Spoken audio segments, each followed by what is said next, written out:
Hi hello నమస్తే welcome to Abhi Filmic finds. ఇప్పుడే మన attitude star the Kondanna the family star movie చూసి ఇప్పుడే వచ్చాను. మూవీ గురించి రెండు విషయాలు మాట్లాడదామని డిసైడ్ అయ్యా. ఒక విషయం చెప్పాలి, ఎంతమంది ఫ్యాన్స్ ఉన్నా ఎంత ఫ్యాన్ బేస్ ఉన్నా కానీ సినిమాలో మ్యాటర్ లేకపోతే ఆడడం చాలా కష్టం. మహా అయితే ఫస్ట్ డే కలెక్షన్స్కి అయితే రప్పించవచ్చు కానీ సినిమానైతే రన్ చేయలేరు. కథ బలం ఉండాలి, కంటెంట్ ఉండాలి. అదైతే ఇందులో పక్కాగా మిస్ అయింది. చాలా డ్రాగ్ ఉంటుంది భయ్య.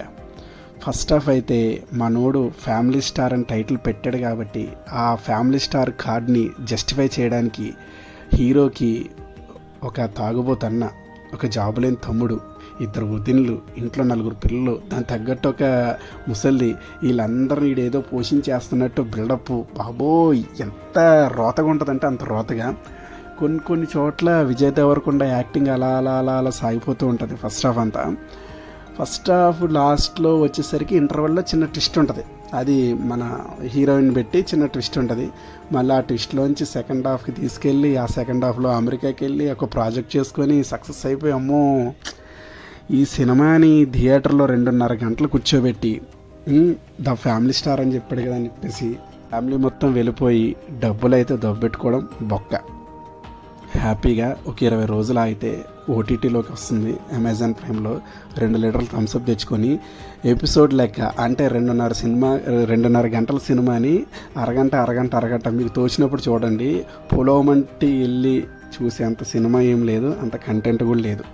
ఇంకో విషయం కూడా చెప్పాలి ఏంటంటే, ఈ కొండన్న ఎప్పుడైతే యాటిట్యూడ్ తగ్గించుకుంటాడో అప్పుడు చాలా బెటర్. పెద్ద స్టార్లే చాలా వినయంగా, చాలా మంచిగా, చాలా కూల్గా మాట్లాడుతుంటారు రిజర్వ్డ్గా. మరి మా కొండన్న ఏంటో 100 కోట్లు అంటాడు, 200 కోట్లు అంటాడు, పబ్లిసిటీ ఏమో పీక్స్ చేస్తాడు, కంటెంట్ చూస్తేనేమో లోలో ఉంటుంది. కొండన్న కూడా కొంచెం మారితే చాలా బెటరు. ఇప్పుడు మన దిల్ రాజు మామ దీన్ని పైకి లేపడం కోసం మిడిల్ క్లాస్ అని, అదని, ఆ యాత్రని, ఈ యాత్రని మొత్తం స్టార్ట్ చేస్తాడు చూడండి. కానీ మీరు టెంప్ట్ అయిపోయి వెళ్ళిపోయి డబ్బులు దబ్బెట్టుకోకండి. ఓటీటీ వచ్చే వరకు వెయిట్ చేయండి, హ్యాపీగా ఇంట్లో చూడండి. ద ఫ్యామిలీ స్టార్ బాబాయ్. మళ్ళీ ఆ సినిమాని గుర్తెచ్చుకోదలుచుకోలేదు. థ్యాంక్ యూ, నమస్తే, బాయ్.